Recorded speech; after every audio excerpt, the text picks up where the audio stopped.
আজকে আমরা দুটো ছবি নিয়ে কথা বলবো। এক হচ্ছে বহুরূপী, দুই হচ্ছে যত কাণ্ড কলকাতাতেই। এই দুটো ছবির শুটিং শুরু হয়ে গেছে এবং এই দুটো ছবি দুর্গাপুজোতে রিলিজ হওয়ার কথা আছে। 2023 সালে দুর্গাপুজোর অন্যতম সিনেমা ছিল রক্তবীজ। বাস্তবের গল্প তৈরি এই ছবিকে পর্দায় ফুটিয়ে তুলেছিলেন পরিচালক শিবপ্রসাদ মুখোপাধ্যায় এবং নন্দিতা রায়। আবার 2024 সালেও দুর্গাপুজো তেমনই এক ধামাকা। নতুন ছবি বহুরূপী নিয়ে আসছে শিবু এবং নন্দিতা। আবির, ঋতুগামী, কৌশানীকে দেখা যাবে এই ছবিতে। সঙ্গে পরিচালনার পাশাপাশি অভিনয়ে নজর কাড়বে শিবপ্রসাদ। শুধু তাই নয়, গোটা বাংলা জুড়ে বিভিন্ন প্রান্তে হবে এই সিনেমার শুটিং। নন্দিতা রায় ও শিবপ্রসাদ মুখোপাধ্যায়ের 2024-এর পুজোর সিনেমা বহুরূপী। 2011 সাল থেকে এই সিনেমা তৈরির পরিকল্পনা চলছে তাদের। মুক্তধারা সিনেমার শুটিং চলাকালীন এই পরিকল্পনা হয়। ছবির প্রেক্ষাপট 1998 থেকে 2003 বা 2005-এর সময়টা জুড়ে পশ্চিমবঙ্গের বুকে ঘটে যাওয়া এমন কিছু ঘটনা যা কেন্দ্র করে এই ছবি। ভীষণভাবে সত্যি নির্ভর করে এই ছবি, বলেছেন শিবপ্রসাদ।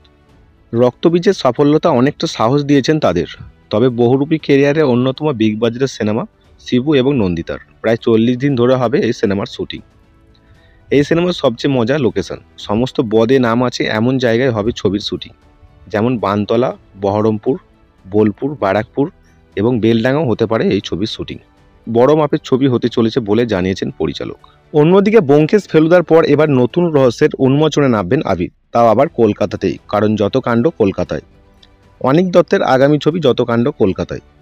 24শে জুন তিলোত্তমার জন্মদিনে ছবির পোস্টার বাংলা ছবির দর্শকদেরকে উপহার দিয়েছেন ছবির প্রযোজনা ফিরদৌসুল হাসান।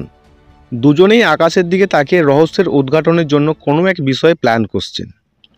সিনেমার প্রথম ঝলকেই মন জিতে নিয়েছেন বাংলা ছবির দর্শকের। পুজোর বড় পর্দার গোয়েন্দার সাথ দিতে আসছেন আবির। 2024-এর দুর্গাপুজোয় মুক্তি পাবে অনিক দত্তের নতুন গোয়েন্দার গল্প যত কাণ্ড কলকাতায়। এই ছবির হাত ধরে টলিউড ইন্ডাস্ট্রিতে পা রেখেছেন বাংলাদেশের এক অভিনেত্রী কাজী নৌসাবা আহমেদ। এই ছবি প্রযোজনার দায়িত্বে রয়েছেন প্রবাল হালদার ও ফিরদৌসুল রহমান। উল্লেখযোগ্য, অপরাজিতা ছবির মাইলস্টোন গিয়েছিলেন পরিচালক অনিক দত্ত। যত কাণ্ড কলকাতায় আরও একটা নতুন রেকর্ড গড়ার লক্ষ্য নিয়ে এগোচ্ছেন, তা বলা বাহুল্য। এই ছবির গানের দায়িত্বে রয়েছেন দেবজিৎ মিশ্র। যত কাণ্ড কলকাতাতেই, দ্য কলকাতা কেসে এখন কি ঘটবে সেটাই দেখার পালা। আর আরও জানতে আমাদের সাথে জুড়ে থাকুন।